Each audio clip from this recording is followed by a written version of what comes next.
Hello friends, नमस्ते। Welcome back to my channel. हमसे जुड़े रहने के लिए आप सभी लोगों को बहुत बहुत धन्यवाद। और जो लोग नए हैं, हमसे जुड़ना चाहते हैं, तो वे हमारी वीडियो को प्लीज़ लाइक करें, सब्सक्राइब करें, शेयर करें and please don't forget to press bell icon.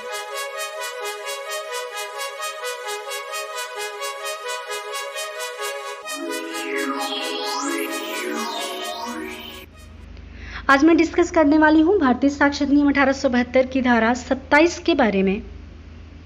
धारा 26 के बारे में हम पहले ही डिस्कस कर चुके हैं। हम आपको ये पहले ही बता चुके हैं कि जो धारा 24 से 30 है वो कन्फेशन से रिलेटेड है, और ये जो धारा 27 है इस अधिनियम के अध्याय 2 के तथ्यों की सुसंगति के विषय में और भाग 1 में आता है।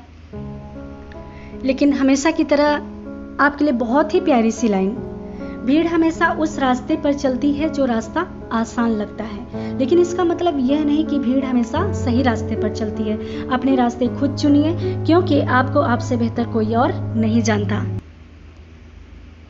तो सबसे पहले हम देखेंगे उन प्रश्नों को जो धारा 27 से प्रीलिम्स में और मेंस दोनों में ही आते हैं। सबसे पहला प्रश्न है, कौन सी जानकारी साबित की जा सकेगी और कितनी। धारा 25 एवं 26 के अपवाद क्या हैं? तो देखते हैं। धारा 27, अभियुक्त से प्राप्त जानकारी में कितनी साबित की जा सकेगी। यहाँ पे देखिए जानकारी की बात हो रही है, और ऐसी जानकारी जो अभियुक्त से प्राप्त की जाती है। परंतु यहाँ पे जो लाइन शुरू हो रही है वो परंतु से शुरू हो रही है। जब किसी तथ्य के बारे में यह अभिसाक्ष्य दिया जाता है कि किसी अपराध के अभियुक्त व्यक्ति से जो पुलिस ऑफिसर की अभिरक्षा में हो प्राप्त जानकारी के परिणाम स्वरूप उसका पता चला है, तब ऐसी जानकारी में से उतनी, चाहे वह संस्वीकृति की कोटि में आती हो या नहीं, जितनी उसके द्वारा पता चले हुए तथ्य से स्पष्टतया संबंधित है, साबित की जा सकेगी। परंतु है यहाँ पे शब्द, तो इसका मतलब ये है कि ये कुछ अपवाद को भी बता रहा है। उसको हम आगे देखेंगे कि क्या है इसके अपवाद।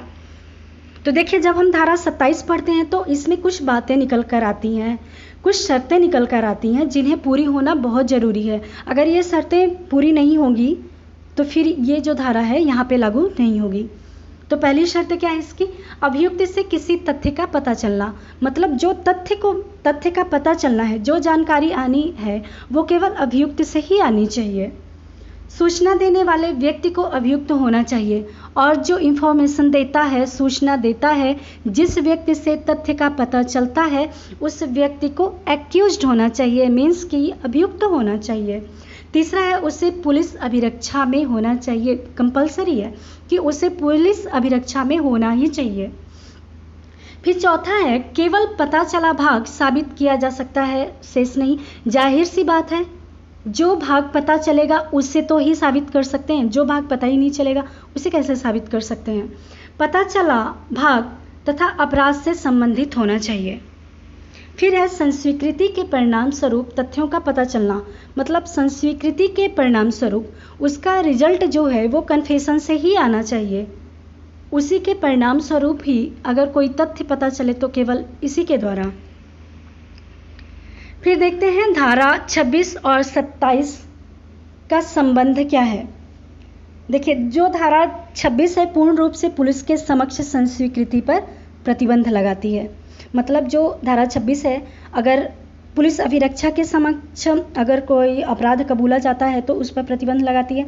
लेकिन जो धारा 27 है यह एक तरह से अत्यंत ही इम्पोर्टेंट है, और सूचना जो तथ्यों की खोज करती है, भले ही वह संस्वीकृति ही क्यों न हो, साबित की जा सकेगी। मतलब अगर कोई सूचना, मान लीजिए वो कन्फेशन हो, यहाँ पे ये सवाल है कि अगर कोई सूचना कन्फेशन होती है और पुलिस अभिरक्षा में की जाती है तो क्या वो साबित की जा सकेगी? जी हाँ, वो साबित की जा सकेगी, चाहे वो कन्फेशन ही क्यों न हो और वो एक्यूज्ड पुलिस अभिरक्षा में ही क्यों न हो। तो ये अपवाद भी है। फिर इसका स्पष्टीकरण देखते हैं। पुलिकुरी कोटैया बनाम 1947 प्रिवी काउंसिल का केस है। यह धारा केवल उतने कथन को ग्राह्य बनाती है जितने कथन के भाग से जानकारी मिलती है। अस्पष्ट एवं अनुचित कथन को ग्रहण करना वांछनीय नहीं है। मतलब केवल उतने ही कथन को, उतने ही स्टेटमेंट को एडमिसिबल बनाती है जितने की भाग से, जितने पार्ट से क्या मिलती है, सूचना मिलती है, इंफॉर्मेशन मिलती है, किसकी, अपराध की। ठीक है। स्पष्ट एवं अनुचित कथन को ग्रहण करना वांछनीय नहीं है। अगर मान लीजिए कोई स्टेटमेंट ऐसा है जो क्लियर नहीं है और अनुचित भी है तो उसे मानना जरूरी नहीं है। पुलिस द्वारा धारा 27 का दुरुपयोग बहुत ही तेजी से होता है। कैसे? पुलिस द्वारा धारा 27 का बहुत ही दुरुपयोग किया जाता है, अतः न्यायालय को यह देखना होगा कि इसके उपबंधों की उपेक्षा न की जाए।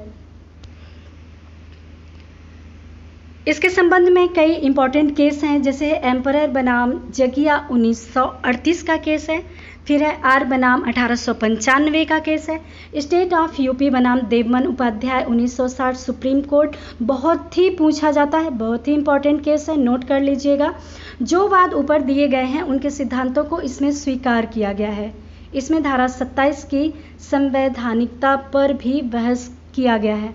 मतलब ये जो केस है वो धारा 27 की संवैधानिकता पर, इसमें मतलब ये कॉन्स्टिट्यूशनल है या नहीं है, इस पर भी बहस की गई थी।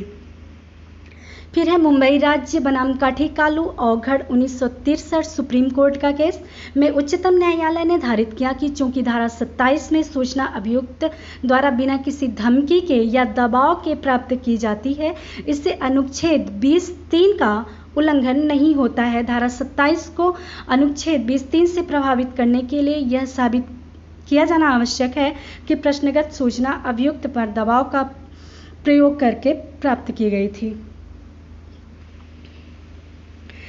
फिर स्टेट बनाम NMT जोर इमाकुलेट 2004 सुप्रीम कोर्ट। अब्दुल हकीज बनाम आंध्र प्रदेश राज्य 1983 सुप्रीम कोर्ट। ये बहुत ही इंपॉर्टेंट केसेज हैं जो मैंने अभी सबके नाम बताया, बहुत ही इंपॉर्टेंट है, इन्हें आप नोट कर लीजिए, प्रीलिम्स में आते हैं और इन्हें आप मेंस में भी लिख सकते हैं। आई होप आपको वीडियो ज़रूर पसंद आई होगी। अगर कोई भी प्रॉब्लम है, कोई भी समस्या है, कोई भी क्वेश्चंस है तो प्लीज़ आप हमें नीचे कमेंट बॉक्स में ज़रूर बताएं। Thank you.